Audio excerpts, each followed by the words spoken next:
한 주간 가장 주목받은 과학 소식을 하나로 모아보는 사이언스 핫5 시간입니다. 이번 주에는 어떤 이야기가 시청자들의 눈길을 끌었을지 궁금한데요. 이동훈 기자 나와 있습니다. 어서 오세요. 어서 오세요. 안녕하세요. 네. 원래 이전에 저희가 짧게 전해드리던 사이언스 핫5 코너가 있었는데 네. 이제 앞으로 이동훈 기자가 직접 소개해 주시는 거죠? 네, 그동안 일주일 동안 가장 시청자들의 이 주목을 끈 이 뉴스들을 뽑아서 전해드리는 사이언스 핫5 코너가 있었는데요.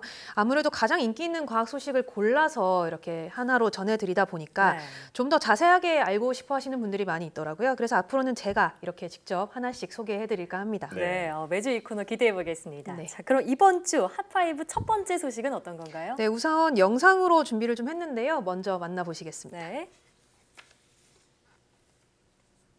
2, 1, 0. 미국의 첫 민간 유인 우주선이죠. 발사 장면이네요. 저는 이 영상 보면서 이 크루 드래곤이 ISS에 도킹하는 장면 보면서 좀 And 소름이 welcome 돋더라고요. 돋더라고요. to the International Space Station.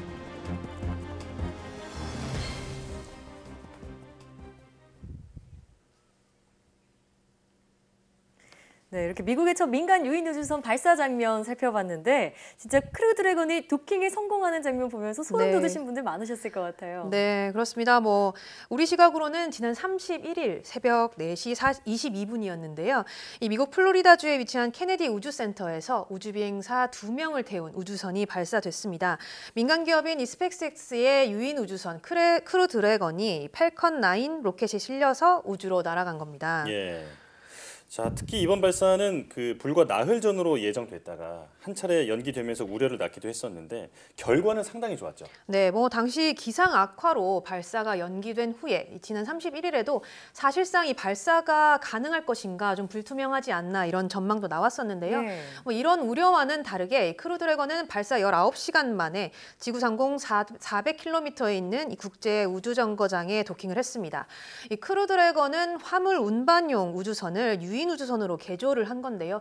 원래는 7명까지 탈 수 있지만 이번에는 미 항공우주 나사 소속의 우주비행사 2명만 탑승을 했습니다. 예. 네. 이 우주비행사들은 앞으로 이 국제우주정거장에서 앞으로 짧게는 한 달, 길게는 넉 달까지 연구 임무를 수행할 계획입니다. 예. 네. 이렇게 민간 기업인 스페이스X가 유인 우주선 발사에 성공을 하면서 전 세계 우주 상업화에 한 발 더 다가갔다 이런 평가도 나오고 있다고요? 네, 이번 발사를 계기로 그동안 이 나사가 주도해왔던 미국의 우주개발 주도권이 이제는 서서히 민간 기업 쪽으로 옮겨가는 그런 모습을 보여줬는데요.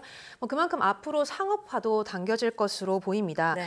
전문가들은 우리나라도 이런 흐름에 대비를 해야 한다 이렇게 얘기를 했는데 예. 민간이 이제는 단순히 참여를 하는 게 아니라 끝까지 성과를 낼 수 있도록 이 인프라를 구축하는 게 가장 중요하다 이렇게 지적을 했습니다. 네.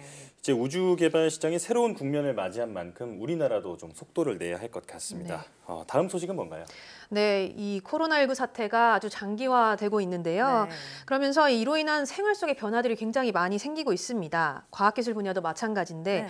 이 덴마크 남부대학교 연구팀이 사람 대신에 이 코로나 바이러스를 채취할 수 있는 로봇을 개발을 했습니다. 예. 이 로봇에는 3D 프린터로 특수 제작된 일회용 검사 도구가 달려 있고요. 여기에 면봉을 끼워서 이 목구멍 안에 있는 검체 지점에 정확하게 닿도록 해서 이 채취를 하는 겁니다. 검체 채취가 끝나면 이 면봉을 유리병에 넣고 뚜껑을 잠가서 밀봉하는 과정까지 모두 이 자동으로 이루어지게 됩니다. 네, 사실 의료진들이 검체 채취하는 모습 보면서 좀 걱정된 것도 사실인데 네. 훨씬 더 편리해질 것 같아요. 네, 무엇보다도 이 의료진이 면봉으로 바이러스를 채취하는 과정에서 전염의 위험성이 있는데 네. 이렇게 로봇을 이용을 하면 의료진이 감염되는 것을 막을 수가 있습니다. 실제로 이 로봇이 오는 6월 말부터는 시험적으로 활용이 될 예정이고요. 예. 이르면 이 올 가을쯤에 상용화가 될 것이다 이렇게 내다보고 있습니다. 네. 코로나19라는 위기로 인해서 새로운 기술이 또 하나 탄생한 셈인데 네. 다음 소식도 이런 기술과 관련이 있다고요? 네, 역시 이번 주에도 이 코로나19와 관련된 소식이 여전히 시청자들의 관심을 많이 모았습니다. 네. 이번에는 이 국내 연구진이 인공지능 딥러닝 기술을 이용을 해서 이 청각 장애인에게 코로나19 방역 지침을 알려주는 아바타를 개발을 했다는 소식입니다. 네. 이 코로나19 이후에 감염자 정보라든가 동선, 감염 예방법 등의 정보가 아주 다양한 형태로 제공이 되고 있는데요. 사실 청각 장애인의 입장에서는 문자보다도 수어가 더 편할 수 있고요. 또 예. 이 비장애인에 비해서 전달받는 정보량도 적을 수밖에 없습니다. 그래서 이렇게 말을 실시간으로 통역을 해주는 수어 통역 아바타를 만든 겁니다. 이 연구팀은 이 스스로 학습하는 딥러닝 기술로 한국어 문장을 수어로 바꾼 뒤에 애니메이션으로 이렇게 표현을 했는데요. 예. 이 수어에서 중요한 게 손동작도 중요하지만 이 수어 통역사분들 보면 아시겠지만 표정이나 몸의 움직임이 굉장히 중요하거든요. 이 아바타가 그대로 맞게 표현을 하도록 이렇게 기술을 개발을 했다고 합니다. 예. 네, 그러면 좀 수어 통역이 제공되지 않은 그런 긴급한 상황에서도 앞으로 청각장애인들이 좀 더 편리하게 정보를 받아볼 수 있을 것 같아요. 네, 뭐 안타깝게도 아직은 이 말을 실시간으로 바꿔줄 정도의 수준은 그렇군요. 아닌데요. 아, 예. 네.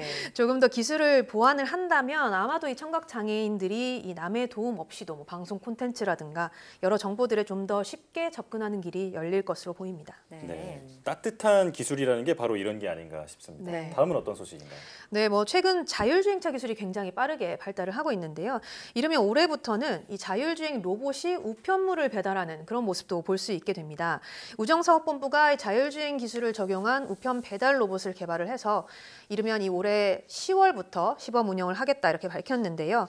앱으로 우편물 수령을 요청을 하면 로봇이 지정된 곳으로 이동을 하고요. 예. 스마트폰으로 비밀번호를 누르고 우편물을 받으면 됩니다. 예. 뭐 주로 대학 캠퍼스라든가 아파트 같은 곳에서 이 우편물을 직접 배송할 때 쓰인다고 하고요.